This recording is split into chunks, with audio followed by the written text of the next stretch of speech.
Good evening to all our wonderful viewers all over the world, and welcome to Face to Face program. This is the program where we frontally discuss political and social issues in Nigeria. This weekly program is brought to you every Wednesday, 6 p.m. Nigerian time, anchored by my humble self, Prince Eromale Konkon. Today, we are going to be joined by a brother and a friend, a regular contributor to this program. And our topic for today, our topic for today is, what does a candidate need to win in 2023 general election? I'm going to bring our special guest to the studio now, Mr. Nusa Osaiku. How are you doing today, sir? Yeah, we're doing very well. Thank you so much for having me. How's the weather over there? Well, it's a pretty hot day, so everybody's taking cover. It's sunny. It's cold where I am right now in the UK. Weather is getting cold, Yeah, let's dive into the program. In your own opinion, or what do you think a candidate needs to win the next election come 2023? Yeah, thank you very much. That's a very, very important question. Given where we are today in Nigeria, it's important for any given candidate to have a very well-crafted political message, or what one would consider, what is the rationale for your candidacy? Why are you running? Why are you running? Are you running just to be president, or are you running to bring about change, to bring about transformation of the society? What is your message to the people? So where are you asking the people to rally behind? So a winning candidate, or a candidate that is set to win, must have a well-crafted political message, a message that can galvanize the people, a rallying cry. They must have a rationale for their candidacy. Most of the political gladiators today in Nigerian political landscape will tell you, oh, well, I'm running to be president. Okay, president for what? What are you bringing to the table? What have you crystallized as the problem of Nigeria that you are providing solution for? So a winning candidate must be able to speak to those issues, have a rationale, a good message, political message, to say, this is the rallying cry. You can say, for instance, I say, okay, hey, political transformation. We want to transform the way we govern the country. So if you believe in transforming our governance structure in Nigeria, come with me. If you believe that we can do better than we are doing as a people today, come with me. Come join this campaign. So you really have to have a winning message. And I'll say that one or two of the political candidates contesting now, they seem to have a message that you can consider to be okay, but it still has to be better, refined to speak to the purpose, of why they are running. Okay, it's easy to say, well, hey, I'm running to provide jobs. Well, that is not really enough to galvanize the population, to give them hope, to give them something, that they can believe in. That on the basis of that, they will then go out on the street to do the hard work, to get you to the finish line. Because, and also, a winning candidate must have the ability and the wherewithal to engage with the various facets of society. Now, for instance, in Nigeria, you have a very powerful trade union, the Nigerian Labour Congress. You have the Market Women Association. You have the student organizations, and also you have the faith communities, the churches, and what have you. So any candidate that wants to win must be able to manage those relationships, must have individuals that are embedded with those organizations that can explain their vision of where they want to take the country and how they want to get there. It's not just saying, okay, well, hey, if you elect me as president, I'm going to end corruption as we know it. If you elect me as president, I'm going to create 20 million jobs. No, fine, those are good. Those are aspirational. Also must be willing and able to say, this is how I will take you there. Come and join, for lack of a better word, come and join Nusa Oseku's presidential campaign. And this is our vision for cultural transformation. And this is how we are going to take you there. We would, in the process of doing this, we believe if we end corruption in Nigeria, if we end, Oga, I beg you, and say, if you commit a crime, you will do the time. If you destroy somebody's property, you will pay for it. If you qualify for a job, you are going to get the job. You don't need to know anybody. And digitize the process. Promote transparency. And say, we are going to embark on a lifestyle audit, starting with me as a candidate. And this is how we are going to do it. And you set all these things out. Then you can begin to give hope to the people.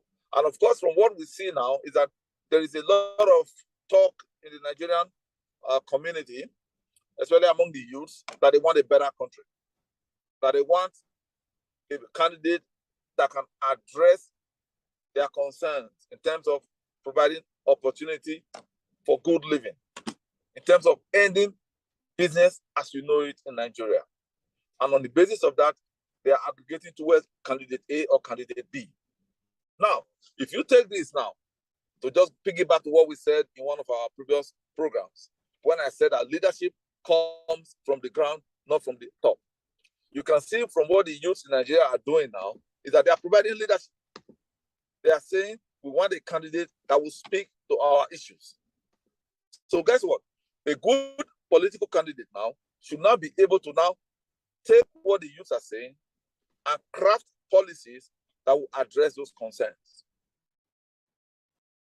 So a winning candidate will do that and provide engagement with the youth organizations, and then help craft a winning message that would set out how to address and meet the yearnings and aspirations of the youths in this case. Thank you so much. Thank you so much for that brilliant answers. Our topic for today is, what does a candidate need to do to win in 2023? In my own opinion, I think for any candidate to be able to win come 2023 general election, one, they must have a good manifesto. Your manifesto will spell out everything from step 1 to step 10 or step 7. Depends on how many point agenda you have on your manifesto. Your manifesto will detail what you are going to do, what Nigerians, the electorate, are going to gain from you being elected into the public office, because you are going there to serve the people, not to be served, like the way it has been done in the past.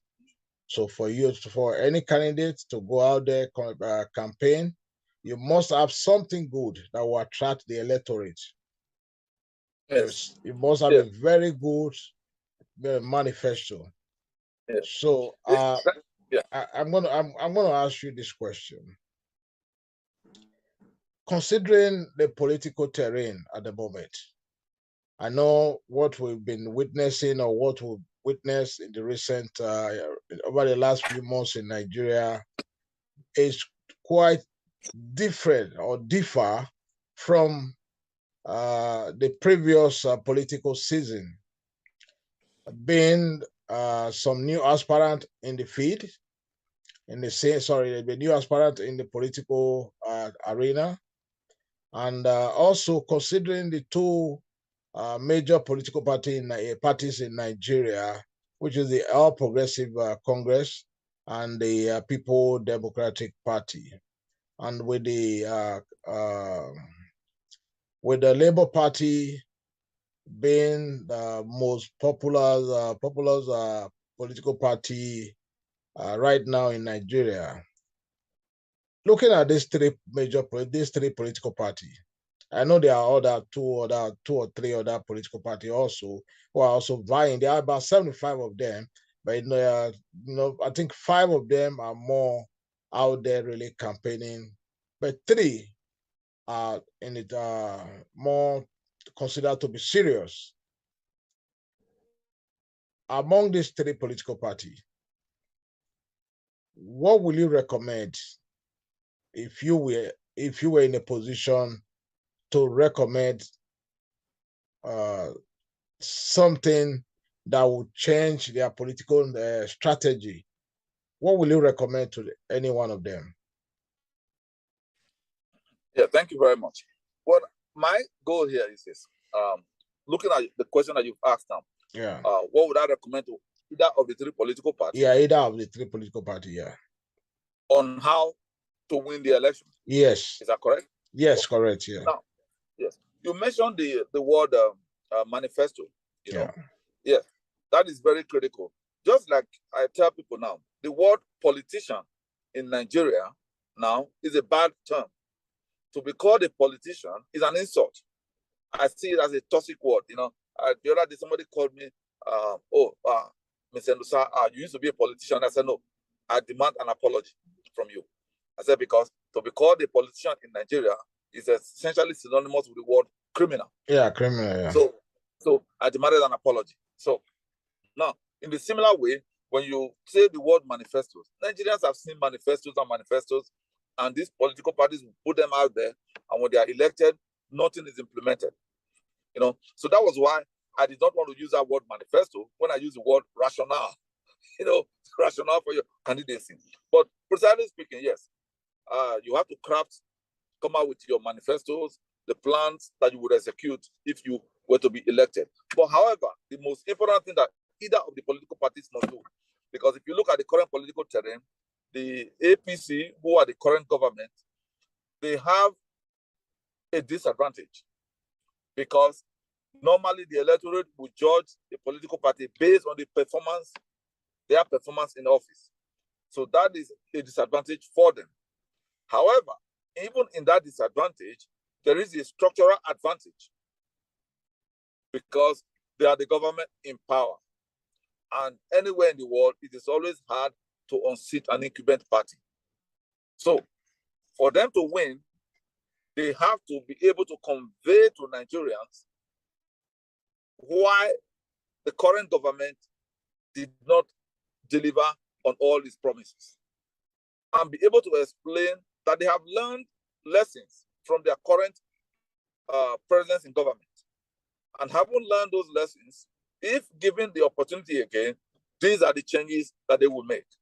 Because one of the things that the average Nigerian doesn't want to tell you or say, whether in political office or anywhere, is to accept that they are wrong.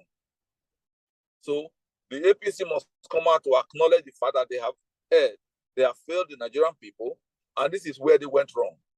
And this is how they will make changes. Based on their experience in office, they know what changes that they can make to address those inadequacies. If they do that, by acknowledging their failings and clearly stating how they would then make changes, I believe the Nigerian people will give them a second chance. If they believe that the position they are now putting forward now is cogent enough to address those inadequacies. Now, regarding the PDP, they are the major party that has been out of power. They have a structural advantage, inherent advantage in that they can say, well, the mess in the country today is done by the APC. We can do better. Because give us a chance, we will do better. However, they also have a drag because people still recall that prior to the APC coming, the PDP were in power for 12 years or more. 16 years. 15 years, okay? And many of the problems we have today, they were all from the PDP days. So, but what they have to also convey to Nigerians is to say, well, that was the old PDP. This is now a new PDP. Give us a chance, and this is how we can make changes because we have learned lessons from our mistake while we're in government. And also we have learned lessons since we have been in opposition by looking at the failures of the current government. And this is what we will do.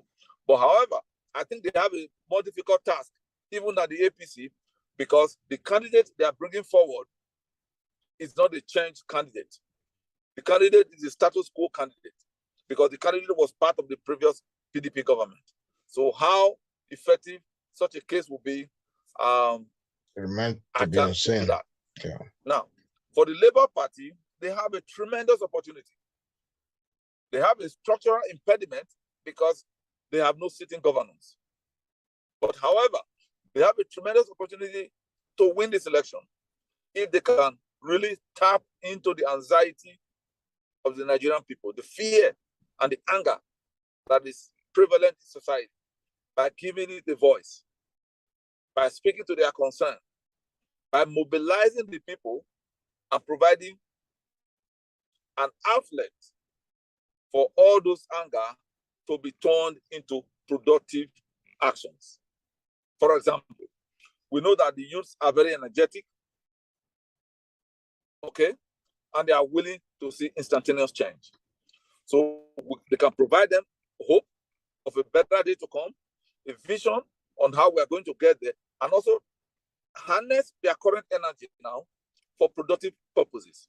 For instance, we can say, well, the Labour Party is coming to Katsina State. We are going to build houses for the homeless. Okay?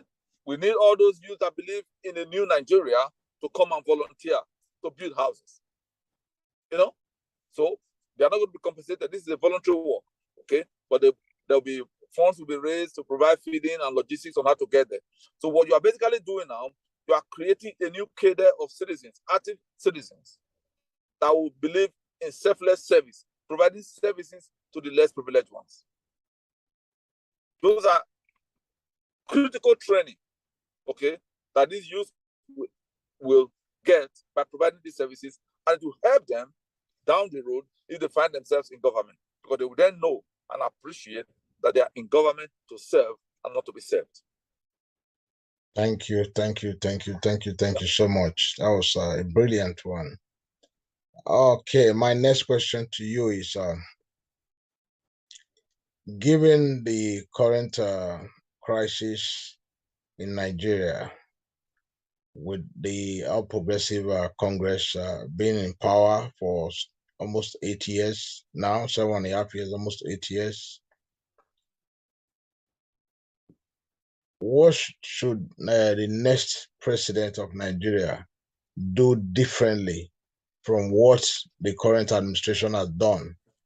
Because when they came into power prior to the 2015 general election, they campaigned on the weakness of the People's Democratic Party, which was the Jonathan-led administration. Because of the crisis that was then in the country, they took an advantage and they came up with the slogan, "Yes, we can," which was the slogan borrowed from the United States from the President Obama 2008 campaign. They took an advantage of that, and they were able to get the electorate to the pool. And at the end of the day, what happened is history today. Now, 7.5 years on, the country is in a mess, total mess, compared to how they made the country prior to 2015, or when they assumed office in 2015. The country is in a mess today. What advice will you advise the next president of Nigeria on how to lead, how to fix Nigeria and take Nigeria out of this crisis? What is your advice to the next president? Thank you very much for this question. Well, I will answer your question, but however, let me premise this to say that for me, I personally believe that change comes from the ground up. That real leadership will come from the street, not from Aso Rock. Having said that, okay, if we are where we are today, if I were president or a given president is elected, what he needs to do, or he or she needs to do, is to form a common cause with the Nigerian people, to partner with the people, and to mobilize the people for change. Now, the best way we can do this is that I think in Nigeria today, there is an absence of true patriotic Nigerians and patriotic organizations that are geared towards building a better Nigeria. Because if we have credible organizations that are non-sectarian and non-political, that would help serve as a pressure group on government and also as a change agent for society. So government can then partner with these organizations in order to promote a more holistic agenda on moving the nation forward. But however, what will be expected of any government to succeed is that they must communicate. Communication. You have to communicate to the people and then mobilize the people. Because if the Nigerian people are ready for change, I'm yet to be convinced that that is the case. But I have seen signs, especially from the young people, that they want change. But if they are ready for change and they get a change candidate, then that candidate must form a common bond, a partnership with the people, and communicate aggressively, consistently on government policies, on what government is doing, and what government expects the citizens to do. So that there can be a shared effort towards taking Nigeria to where she needs to be. Thank you. Thank you so much. Thank you so much for that. My next question for you is, to win an election in Nigeria, you must first of all campaign. You must have a good manifesto, not just coming to the election polling unit on an election day with bag of money, like they've always done in the past. I'm very sure, and I want to believe that in this coming election is going to be different, because the youth especially, they decide to wake up from their long sleep, or their longest sleep that they've been asleep for maybe 3 political seasons, or maybe for some decades now.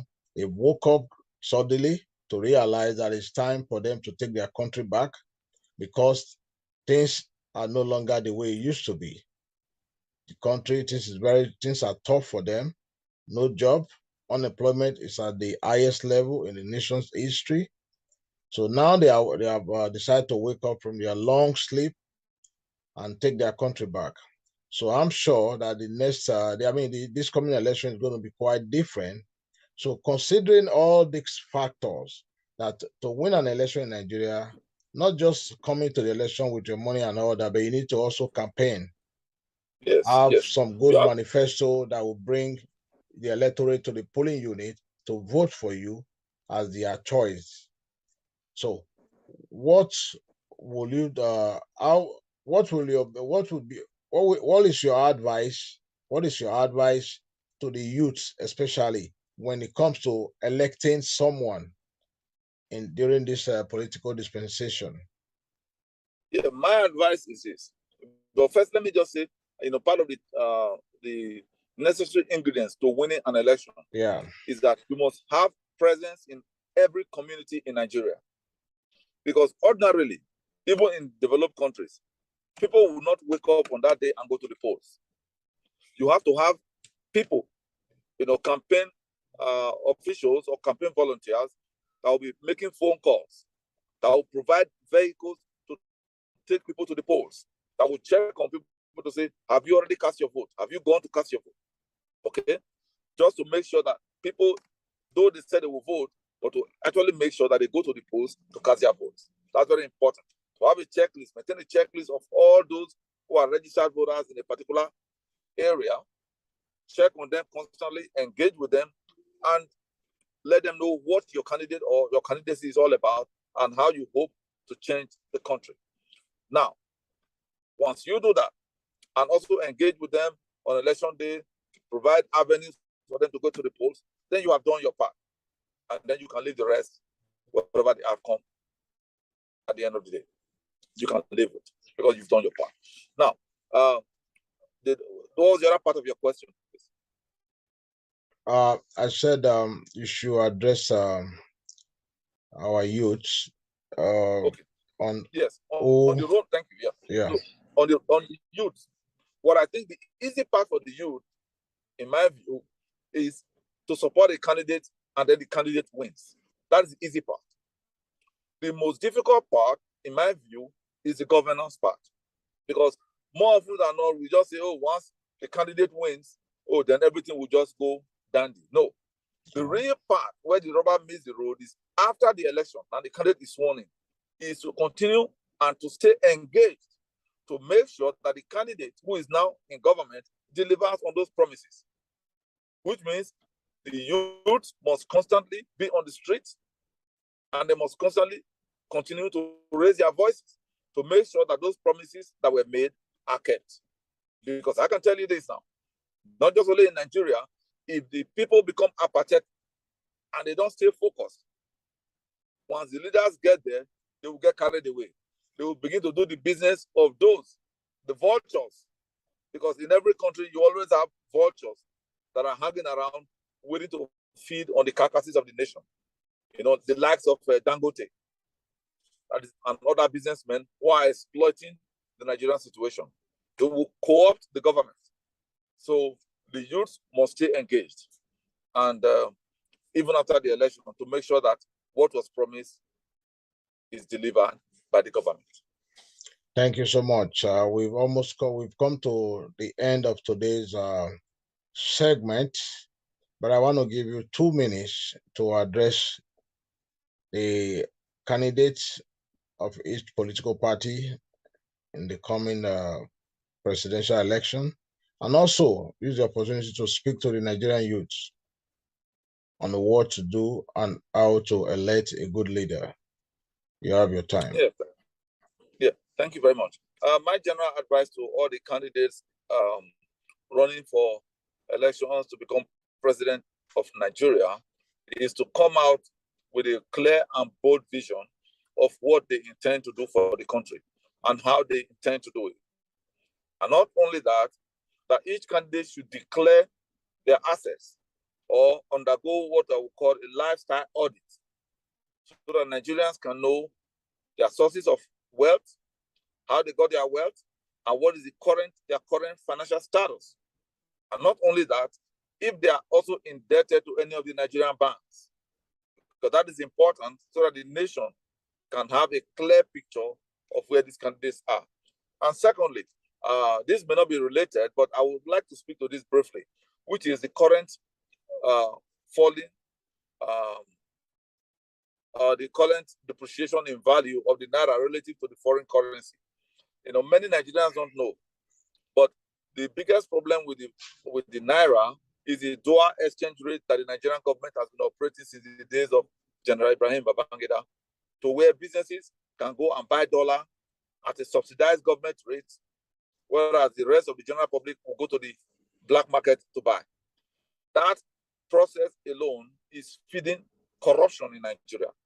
It's corrupting the whole processes, because you will find all these ghost businessmen and also even some credible businessmen like Dangote and others who will go to the CBN and get any amount of dollar that they want at a subsidized rate, sometimes of, for now, maybe 450 Naira to $1.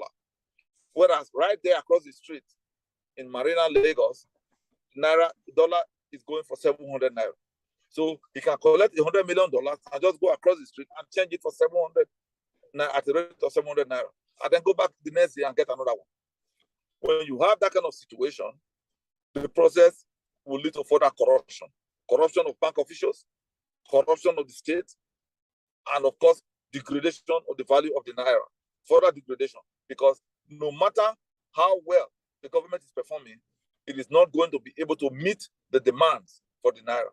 So the solution to that is that the Nigerian government must stop with immediate effect the dual foreign exchange rate. Whether you're a businessman or not, let everybody go to the black market and buy at the same rate. The banks should sell the dollar at the rate of the black market, at the rate that is also going on the black market, so that we can put some sunlight into the financial transactions in Nigeria and business practices. And I say this because some of the presidential aspirants, they are businessmen. So Nigerians should know whether they are partaking in the process of buying subsidized dollars from the banks to do their businesses, and whether they're actually buying those dollars and doing the businesses, or they're just buying it and going to the black market to exchange it and pocketing the money, thereby creating more poverty on the Nigerian people.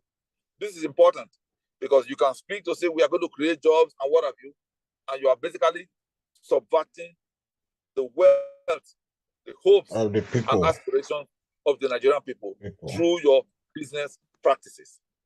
Now, on the Nigerian youth, my advice is that the youth of a nation are the future of any given nation. That the Nigerian youth must not rest.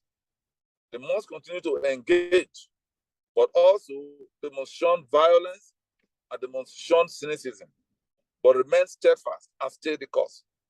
That if they choose a candidate that reflects their values, they must work diligently for that candidate, but they must shun corruption, sharing of money, but demand accountability and integrity.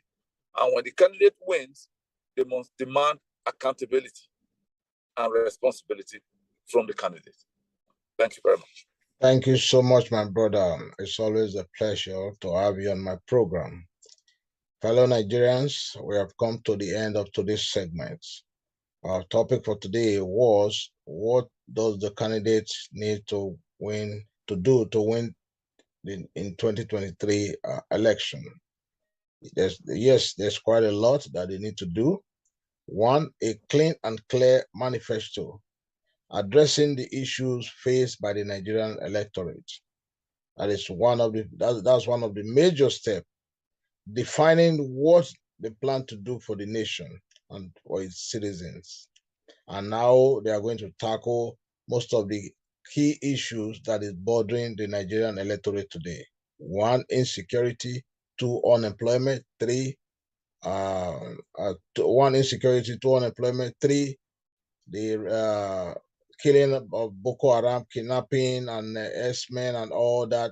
Issue electricity. Number four, roads. These are hospital, no good health care. These are the pressing issues that Nigerian electorate needs to demand from the next president of Nigeria. If you are going to the poll on the 18th of February to vote a candidate of your choice, first you must look at their manifesto. If they cover this area that I just laid out now before you, and if you are satisfied with this candidate, then you can go ahead and vote for them. But if not, look for a better candidate. We have five candidates, 75 political parties, but 5 serious candidates that are vying for the same position. At the end of the day, it's just going to be one person that's going to be the next president of Nigeria. So we must look thoroughly, because whatever mistake we make next year, we are going to pay, and we are all going to suffer it for the next 10 to 15 years. So 2023 general election is a deciding moment for Nigerians, home and in the diaspora. So I urge you all to vote wisely and vote a candidate of your choice. Shun money back politicians, because they are going to come on election day to pay you 5,000, 10,000. They're collecting that money.